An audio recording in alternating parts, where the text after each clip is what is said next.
আমাৰ কলা কুশলী শিল্পীসকলে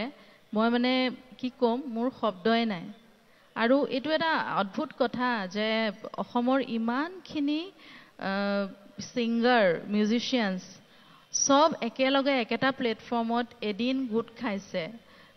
দাদাক শ্ৰদ্ধাঞ্জলি দিবলে দাদাক মনত পেলাবলে উদযাপন কৰিবলে আৰু এটো এটা অসম্ভৱ কথা এটা সম্ভৱ কৰি তুলিছে সকলোৱে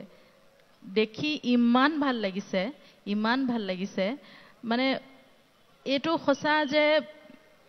জুবিন গাৰ্গৰ কাৰণে সকলো সম্ভৱ এই কথাটো এই গোটেই মানুহখিনি গোটেই ডটস বিলাক মিলাই পেলাই একেলগে সকলোকে ইজনক হিজনৰ ওচৰত থিয় কৰাই থৈ গৈছে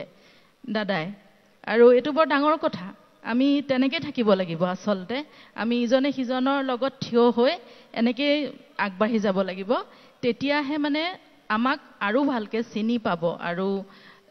হেতুৱে কথাটো যে আমি একেলগে থাকিব লাগিব আগবাঢ়ি যাব লাগিব জুবিনদাৰ সপোনবোৰ পুৰাব লাগিব আমাৰ নিজৰ কামবোৰ কৰিব লাগিব হেতু বৰ ডাঙৰ কথা আৰু এখন ষ্টেজৰ পৰাই মই সকলোৰে লগত এটা কথা কওঁ যে আজি দুমাহতকে বেছি হ'ল এতিয়াও আমি অন্ধকাৰতে আছো আসলতে যে দাদাৰ কি হৈছিল 19 ছেপ্টেম্বৰ হেতু আমি এতিয়ালৈকে গম নাপাওঁ আমি আশা ৰাখিছো অতি সোনকালে আমি কথাখিনি গম পাম আৰু আমি আস্থা ৰাখিছো ন্যায় ব্যৱস্থাৰ ওপৰত ইনভেষ্টিগেটিং টিমৰ ওপৰত মুখ্যমন্ত্ৰী মহোদয়ৰ ওপৰত আৰু আমি সত্যটো জানিবলৈ বিচাৰিছো আমি আশাবাদী আমি সত্যটো জানিম সাকে আৰু ন্যায় পাম দাদাই ন্যায় পাব হেতুৱে মই এই মঞ্চৰ পৰা ক'ব বিচাৰিছো আৰু আজি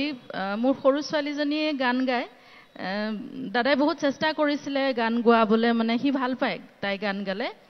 তাৰ আগত তাই কেতিয়াও নাগায় এনে আৰু মোমাইক ভাগিনিয়কৰ হি চেষ্টা কৰি থাকে তাই নাগায় কিন্তু দাদাই খুব বিচাৰিছিলে তাই গান গালে ভাল পায়